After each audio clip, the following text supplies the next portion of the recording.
Et on se retrouve en direct sur le plateau de TV Finance. C'est l'heure des Market Movers. Daniel Cohen-Delara est toujours à nos côtés. Il nous fait la gentillesse d'être là pour ces Market Movers et on va commencer par évoquer ensemble Worldline. Le titre de la société de services de paiement ne cesse de s'écrouler depuis 5 ans. C'est un véritable enfer, c'est vertigineux. Il s'agit d'une période où il a dévissé ce titre de moins 95%. Eh oui, c'est pas une success story Worldline, malheureusement. Alors, on a ici un graphique qui démarre, on va dire, début 2025, et surtout qui démarre à l'entrée dans un canal baissier qui est, somme toute, extrêmement propre. On est venu tester pour la dernière fois le haut de ce canal au milieu du mois de juin. On est revenu avec une grosse bougie rouge, et j'aime pas ces grosses bougies rouges de la deuxième quinzaine de juin, tester le bas du canal dans la zone des 2,85 € et on essaye depuis, eh bien, péniblement, hein, un petit peu, avec un peu de force au début, mais depuis quelques séances, péniblement, on essaye de revenir vers une première zone qui est, on va dire, la zone des 3,90, 4 €.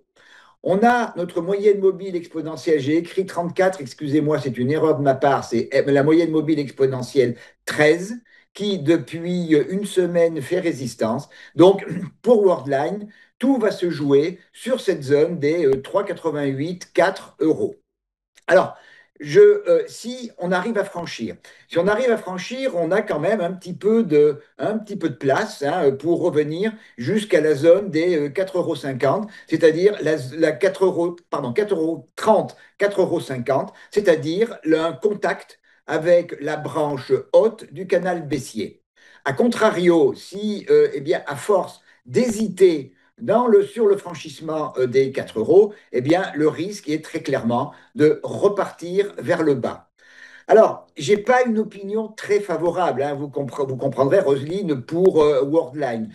Mon scénario favori serait effectivement l'échec sur la zone des 4 € et surtout sur la rupture de ce petit niveau à 3,63 €, hein, qui est tout simplement le plus bas dans cette situation actuelle que l'on pourrait assimiler à un range. Donc, la rupture de 3,63 € eh bien, marquerait pour moi la reprise en main claire par le camp vendeur, avec un premier objectif qui serait de revenir vers la zone support dans la zone des 2,84 €. Et puis, vous voyez que j'ai mis les retracements de Fibonacci de la dernière impulsion baissière. Ce mouvement baissier a consolidé et c'est la zone où on est aujourd'hui sur le retracement 50% de Fibonacci. C'est pour ça que ce niveau est très très important et qui représente en fait quelque part une zone de partage des eaux à nouveau. Et puis à partir de là, j'ai mis mes extensions de Fibonacci vers le bas. Donc premier objectif en cas d'échec sur ce niveau de 50%, sur la moyenne mobile exponentielle 13, et suivi de la rupture, toujours pareil, avec une bougie rouge de taille significative, la rupture de 3,63 €, donc direction 2,84, puis les extensions de Fibonacci, la première à 2,37 €.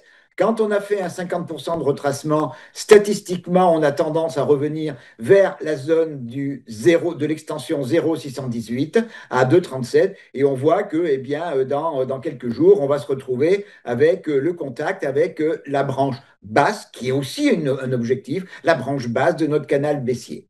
Donc, je ne suis pas extrêmement optimiste sur la conviction des acheteurs pour revenir vers les 4,30.